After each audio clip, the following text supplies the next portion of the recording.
Wells brilliantly portrays the complex character, delivering the entire tale in the first scene, trying to make a conclusion by making a sort of synopsis of his life, balancing numerous factors.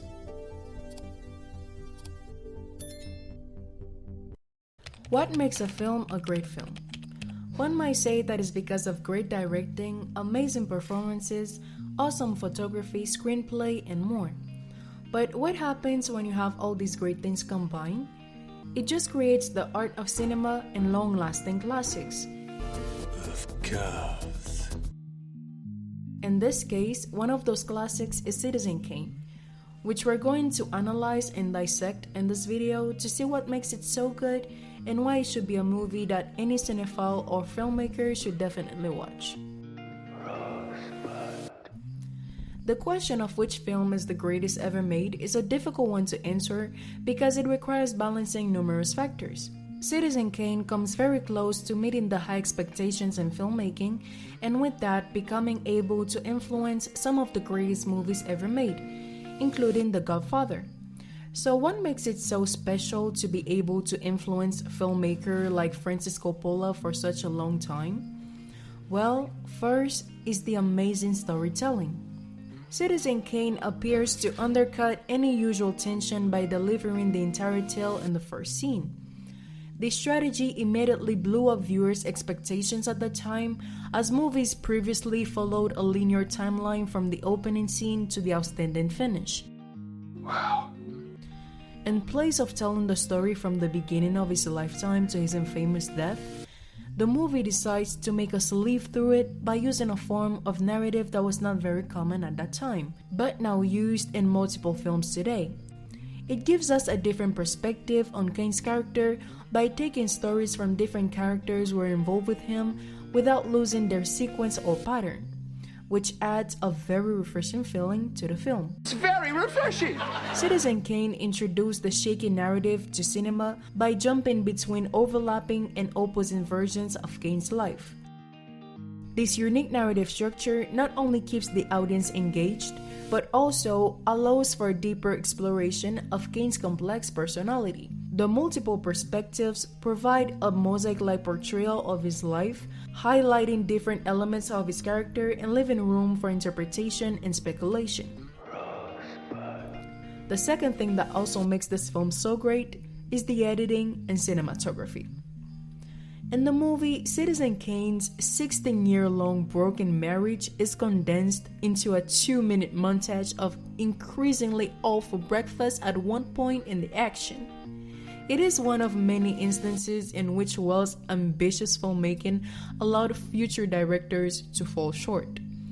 The editing and cinematography play a crucial role in enhancing the storytelling. The seamless transitions are visually captivating and not only capture the audience's attention but also convey the emotional deepness of the character in their relationships. The film is just aesthetically beautiful. The camera position and attention to details are such a visual orgasm. Oh my God! This kind of editing allows the story to travel smoothly between the cuts without overwhelming the audience with typical and maybe unnecessary scenes, which might be a little bit confusing for some viewers, but the fact that we have such futuristic shots in that era in the movie, it's all we need to know to understand the impact that it has on cinema. When it comes to cinematography and camera movement in general, even one of the great filmmakers, Martin Scorsese, made mention in an interview with AFI that Orson Welles really broke the Pandora of cameras flying up on the eye. He was not afraid of being self-conscious with the camera and making self-referential remarks with the camera and literally letting the audience understand, yes, the camera is looking through the floor up into the ceiling, you know. Welles' camera movement was a great advancement for that time, since in that era the hiding camera method was the one that was mostly used in film. And it's fair to say that Orson Welles, who also plays the notorious magnate, makes his directional debut with Citizen Kane. I thought you could do anything with a camera that the eye could do or the imagination could do. And if you come up from the bottom in the film business, you're taught all the things that the cameraman doesn't want to attempt for fear he will be criticized for having failed. Yes. And in this case, I had a cameraman who didn't care if he was criticized if he failed, and I didn't know that there were things you couldn't do. So anything I could think up in my dreams, I attempted to photograph. So Wells was just out there breaking all the laws of cinema and with that creating cinema. That's just beautiful. My favorite part of this list might be the next attribute because it really improved the role of the viewers in cinematic experiences, and it's the sympathy for the anti-hero. In Citizen Kane, Wells brilliantly portrays the complex character of Charles Foster Kane, allowing viewers to sympathize with the flawed anti-hero despite his questionable actions. This added a layer of depth and empathy towards an unconventional protagonist and human being, revolutionizing the stereotypical hero and villain in cinema. Not bad. Not bad at all. In the story, the film never takes the audience's attention away from its major plot. As a result, the angles from which the story is narrated manage to make viewers sympathize with an unlikable protagonist. Citizen Kane's inspiration, William Randolph Hearst, was vicious enough to try to ruin the director's life and career before the film was even published. Is it true that the Hearsts tried to actually have the film destroyed before it was... They tried to have it destroyed. They even tried to frame it. This is the typical thing that you do when you don't want your biography in a movie in the 40s.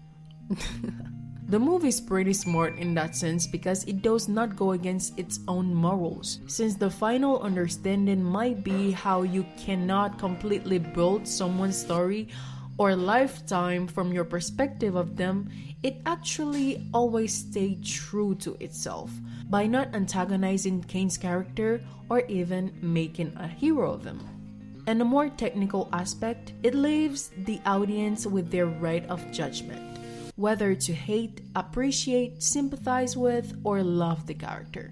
This makes the story more personal for each viewer because in the same way that the characters of the film are left with their own perspective or opinion of Kane, the audience also has the power to formulate their own conclusions about the character. It gives the character that kind of soul without showing too much and without having to plead for their cause. If you don't listen to reason, it may be too late. Too late. For what? This change allowed audiences to engage with characters on a deeper level, as they were no longer limited to perceiving them only through the lens of traditional archetypes. Instead, viewers could empathize with morally ambiguous protagonists and explore the complexities of their actions and motivations.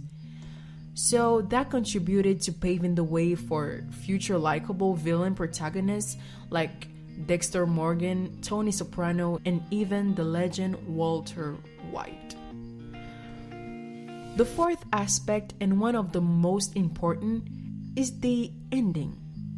The audience does not understand the villain hero by the famous Citizen Kane ending. I don't understand. But the movie made it evident that they could never have, and the story ends without a straightforward conclusion, a twist that was unheard of at the time but has been used frequently since. The thing about its ending that makes the movie so intriguing and special is that even with all the perspectives of Kane's character trying to make a conclusion by making a sort of synopsis of his life, they just couldn't. Because as the movie let us know itself, you cannot define the life of a man with only one word. Mr. Kane was a man who got everything he wanted and then lost it. Maybe Rosebud was something he couldn't get or something he lost. Anyway, it wouldn't have explained anything. I don't think any word can explain a man's life. No, I guess Rosebud is just a piece in a jigsaw puzzle. Missing piece. Also, the only person who will ever know an entire story is the one who lived it themselves. It's beautiful, man! It's beautiful! This unusual ending challenges the viewer to question the nature of truth and the limitations of understanding another person's life.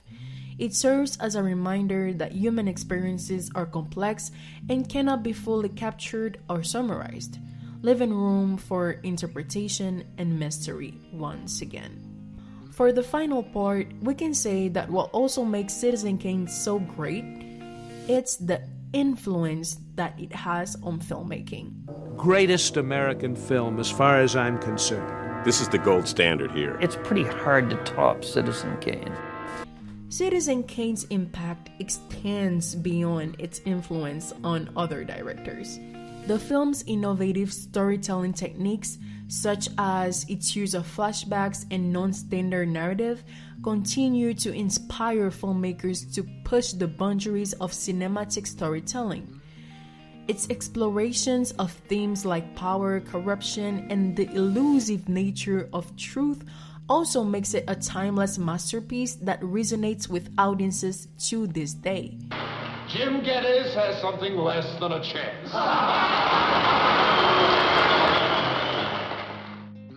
Like Citizen Kane, films such as There Will Be Blood by Paul Thomas Anderson, The Godfather, and more continue to challenge traditional plotting techniques and dive into complex topics that fascinate audiences. They share a connection with Citizen Kane's creative screenplay structure and its ability to blur the lines, leaving a lasting impact on the art of filmmaking. So basically, for a directional debut that was insane of a movie, and Orson Welles really put the standard high. Well, thank you so much for staying, and you can leave me in the comments curious fact about the movie and which classic I should definitely watch and analyze.